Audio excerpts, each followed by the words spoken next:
Բարև ձեզ սիրելի հայրենակիցներ, եւս մեկ անգամ շնորհավորում եմ բոլորին բանակի օրվա կապակցությամբ։ Այս տեսանյութի պատճառը այն է, որ աչքովս ընկավ Ռոբերտ Քոչարյանի եւ Սերժ Սարգսյանի ուղերձները բանակի օրվա կապակցությամբ, եւ եթե Սերժ Սարգսյանի ուղերձում նա հնարավորինս որևիցե թեմայի չի անդրադարձել, Ռոբերտ Քոչարյանը երկրորդ իսկ նախադասությամբ մի բան է ասել, որը ուղղակի ես չէի կարող չարձագանքել այդ ցինիզմին, այդ փորձում եմ քաղաքացիական պայմանագիր կուսակցության էթիկայի կանոնագրքի շրջանակներում մնալ, չարձագանքել այդ արտահայտությանը, ինչ է ասում Քոչարյանը, ասում է, ցավով արձանագրում ենք, անցնող շուրջ 8 տարիներին արվել է ամեն ինչ մեր տարածաշրջանի ամենամարտունակ ու հաղթական բանակը թուլացնելու, մասնատելու, կոտրելու համար։ Ուրեմն 2002 թվականից 2002 թվական ես ծառայել եմ այդ մարտունակ եւ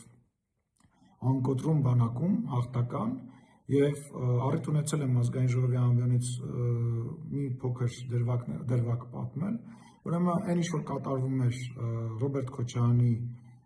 կառավարման ժամանակում բանակում եւ Սերժ Սարգսյանի պաշտպանության նախարարի եղած ժամանակում, կարելի ասել մի խոսքով կարելի ասել կատարյալ բարդակ, կոտրված զինվորներ, մարտունակության մասին խոսել ընդհանրապես չէր կարելի, զինվորները սոված էին 2000-ից 2002 թվականի հոկտեմբերյանի ուսումնական զորամասում զինվորների մեծամասնությունը սոված էր, մեծ քանակությամբ կոռուպցիա, ուտելիքի հետ կապված ես առիթ ունեցել եմ խոսել եւ ներողություն եմ խնդրում, պետք է նորից կրկնեմ, որպեսզի պատկերը լիարժեք լինի, ուրեմն կերակրում էին կաղամբ լցրած բանի մեջ, այդ տարայի մեջ, կտրտում էին կարտոֆիլ եւ կիլկիվ տամատնամ սոուսի լցնում էին եւ եռացնում էին այդ ամեն ինչը եւ դա էր մեր զինվորի հիմնական ուտեստը։ Կար շաբաթը 10 օրը մեկ ինչ-որ միս էին բերում, սև գույնի մսի կտորներ էին, մենք մեր զորամասում խոսք էր գնում, որ ինչ-որ ուխտի միս է, չգիտենք ինչի միս է, անկեղծ չգիտեմ ինչի միս է, բնական է ուտել չէր լինում, ուրեմն զորամասում 3 ամիսը 4 ամիսը մեկ համաճարակներ էր, ուրեմն աղիքաստամոքսային համաճարակ էր 3-ից 4 ամիսը մեկ, իմ զորամաս գնալու եւ 7-ից 10 օր հետո հիվանդանոցում եմ հայտնվել ես, իմ քաշը պակասել է 10 կիլոգրամով, որտեղից գիտեմ, որտեղ կշռվելիս բանակ զորակոչելիս ինձ հավաքագրման կետում կշռել էին եւ հիվանդանոց բերելիս նույնպես կշռում են։ Իմ հետ ծառայել են հազարավոր մարդիկ կարող են հաստատել այն ինչ որ ես պատմում եմ։ Սպայական անձնակազմը 90%-ը իրենց զգում էին ինչպես բանտում, այսինքն բանտապահի տրամաբանության մեջ են, երեխաներին ստորացնելով, ցավացնելով, ինքնահաստատվելով, մի քանի սպա կար, որոնք որ Հունաստանում անցել էին իրենց ուսումը, ինչ-որ ձևով իրանք տարբերվում էին, բայց օրինակ ճաշարան մտնելիս, էլի սրա մասին խոսել եմ, մի կերպար կար, դրանից հետո ինքը բնական է հայտնվել է այնտեղ, որտեղ որ պետք է հայտնվեր, ուրեմն ռետինե խողովակով երեխաներին, որոնց որ բերել էին ճաշարան, այն իմ նկարագրածը մատուցելու համար, ներս մտնելուց ուղղակի հարվածում էր 18 տարեկան երեխաներին Հայաստանի Հանրապետության տարբեր տեղերից, տարբեր գյուղերից, տարբեր քաղաքներից, ես էլ մի քիչ մեծ էի, 20 տարեկան ինստիտուտ համալսարանը ավարտելուց հետո մենք կուրսեցիներով բավականին մեծ թիվ էինք կազմում իրավաբանական ֆակուլտետի եւ ներս մտնելու տենց հարվածելով, տենց ամնա դե բարձա չէ, հարվածում էր, տեսնում էր թե որ երեխան է խեղճ, որ երեխան խեղճ չի, հարվածում ներս էին մտցնում։ Զորամասի հրամանատարը, որը մահացել է, այլևս չկա, գոյություն չունի, Մուրադ անունով մի անձնավորություն, իր համար վերածել էր զորամասը մի, այսպես ասած, չգիտեմ էլի ինչ բառ օգտագործեմ, որպեսզի ցենզուրայից դուրս չգամ, ինչ ուզում անում էր, այսինքն գալիս էր տարբեր նյութեր օգտագործած, լինի դա խմիչք, թե ոչ խմիչք, որտեղ կասկածներ կար, որ ոչ միայն խմիչքի մասին է խոսքը, զինվորականներին, ովքեր որ լավ էին պարում, երգում, երգացնում էր, բերում էր երեխաներին, ինքը հաթոռը դնում էր, ասում էր դե երգեք, ով լավ երգի, կթողնեմ 2 օրով տուն կգնա։ Մուրադին 6 ամիս հետո, այսպես ասած, չգիտեմ ինչ պատճառներով կամ գիտեմ ինչ պատճառներով, որտեղ բողոքները շատ էին, հեռացրեցին, բայց հեռացրեցին ոչ միայն բողոքների պատճառով, այլ հեռացրեցին, որովհետև չէր տիրապետում, որովհետև երբ որ դու 1200-1500 հոգանոց փակ տարածքում, որտեղ որ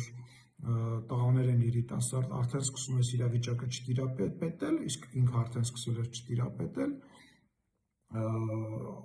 հայտ են գալիս հեղինակությունները, ի հայտ են եկել հեղինակություններ, տարբեր տղաներ, տարբեր բատալյոններ ունեին իրենց, այսպես ասած, հեղինակավոր դեմքերը, որոնք որ իրականում արդեն իրենք էին սկսել զինվորներին տուն թողնել և զինվորներից գումար հավաքել, այո, զինվորներից գումար էին հավաքում, ես չգիտեմ դուք գիտեք թե չէ, որ զինվորներին ինչ-որ գումար է հասնում, այն ժամանակ եթե չեմ սխալվում, դե 26 տարի է, 24 տարի է անցել, դա մոտապես 300 դրամի սահմաններում էր անում, և մարդ կար, որը որ այդ զինվորների գումարները հավաքելով, իրեն մեքենա առավ, այդ, այսպես ասած, նորաստեղծ հեղինակություններից, այս սա էր Մարտունակ բանակը, երեխաները բոլորը հյուծված, սա այն երեխաներն են, ես ուզում դուք հասկանաք, սա այն ուսումնական զորամասն էր 2 տարի, որը 6 ամիսը մեկ նոր կազմ էր ստանում, սա այն հաստատություն էր, որը որ հետագայում դառնում էր սերժանտ, ջոկի հրամանատար, ավագ, սա այն մարդիկ էին, ովքեր որ պետք է հետագայում իրենց ենթակայության տակ ունենային զինվորիկներ, այս էր ձեր Մարտունակ բանակը, ու այն լկտիությունը, ու այն, չգիտեմ ինչ բառ օգտագործեմ, որով որ այսօր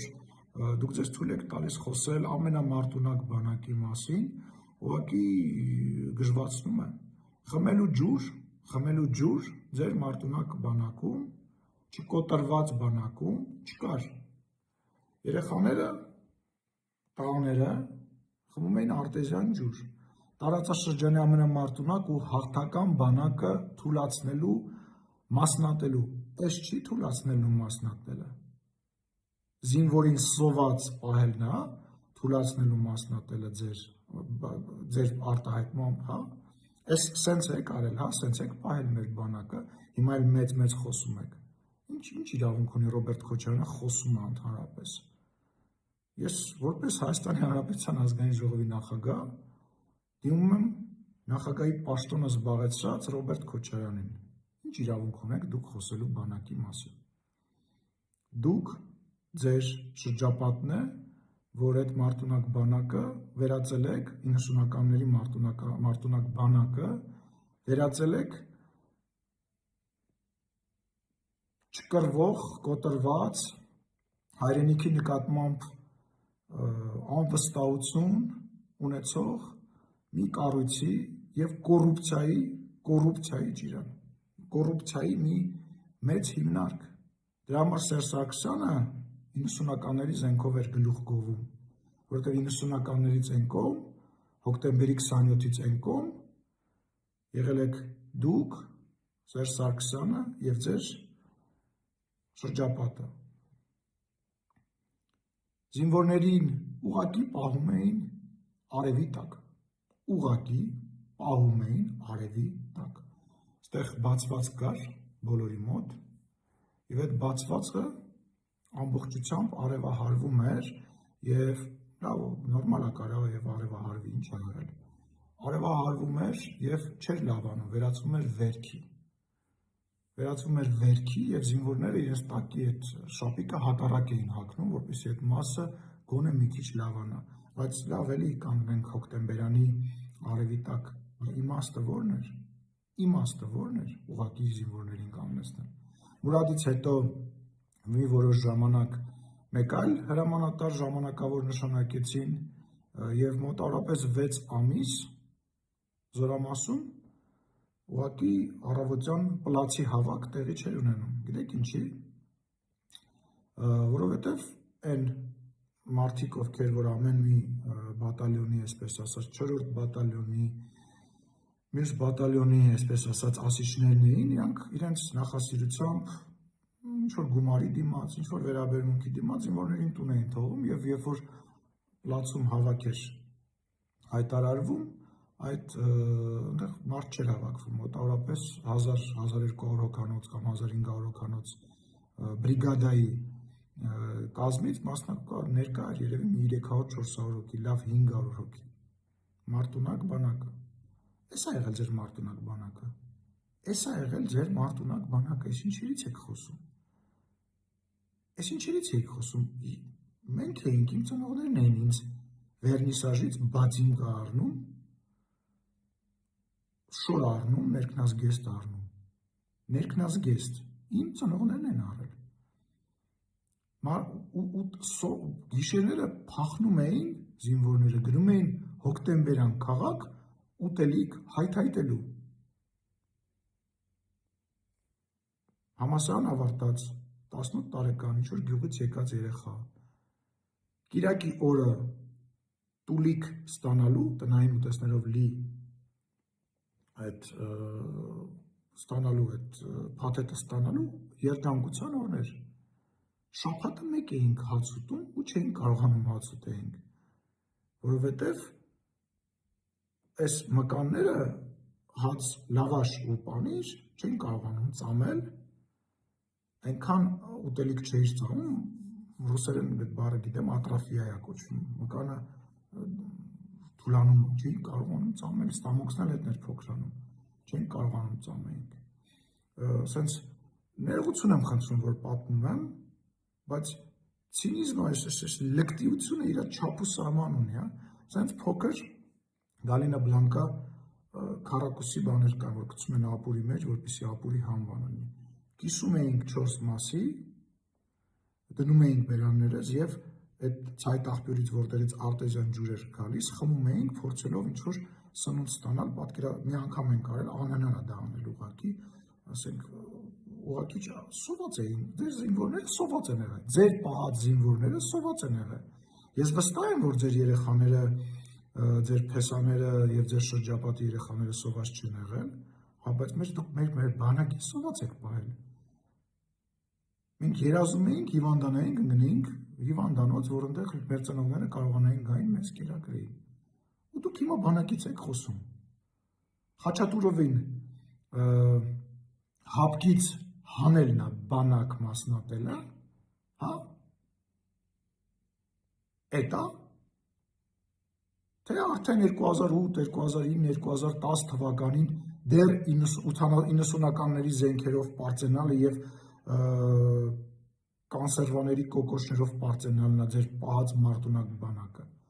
Հեքիաթ է ձեր պահած, հեքիաթ էր ձեր պահած մարտունակ բանակը։ Դուք զինվորներին եւ զինվորականներին ամենավատ վերաբերմունքն եք ունեցել։ Բնական է, եղել են, կան այդ ժամանակահատվածում ծառայած շատ պարկեշտ եւ շատ լավ զինվորականներ, բայց նրանք եզակիներ են եղել։ Դուք բանակը ոչնչացրել եք, որպեսզի 2020 մենք 2020 թվականին եկել ենք ոչնչացված բանակով։ Մենք 2020 թվականին եկել ենք այսպիսի բարքերով բանակով։ Ու դուք դեռ խոսում եք, անվերջ կարող եմ պատմել այն ամենը, ինչ կատարվում էր Ռոբերտ Քոչարյանի եւ Սերժ Սարգսյանի բանակում։ Ինչպես դուք եք միֆ, իբր ձեր ղեկավարած լավ տարիներով, միֆ եք դուք։ Դուք այլ երկրի համար հարմար եւ առաջինը շնորհավորվող կեղծված ընտրություններով պաշտոնի աթոռին նստած մարդիկ եք։ Ուղղակի հարմար եք եղել, ձեր համար կարևոր է եղել, որ ձեզ շնորհավորեն այս կոնկրետ երկրի, որ շնորհավորում էր, դե վերջ, ուրեմն դուք արդեն նախագահ եք, թքած թե ընտրությունները կեղծել եք, թե չեք կեղծել։ Դուք միֆ եք, դուք ձեր կառավարման տարիները միֆ է, դուք հարստացել եք, դուք հիմա դրա համար դատարաններում պատասխան եք տալիս, եւ չմտածեք, որ այն 220 միլիոնին համարժեք, 20 միլիոն դոլարին համարժեք պահանջը, որը որ այսօր Ռոբերտ Քոչարյանի նկատմամբ կա, դա միակ պահանջն է, դա հենց այդքանը գիտենք, դա դեռ այդքանը գիտենք, կամ Սերժ Սարգսյանի նկատմամբ, դա դեռ այդքանը գիտենք, անverջ, վստահ եմ, անverջ ի հայտ են գալու նաև բանակից, այդ երեխաներից, տարբեր տեղերից, տարբեր մարզերից մեր երեխաների, իմ ընկերների, ուտելիքի, շորերի, դիզել վառելիքի եւ այլի յուրացման դեպքեր, որոնք եկել հասել են նաև ձեզ, ես վստահ եմ դրա մեջ։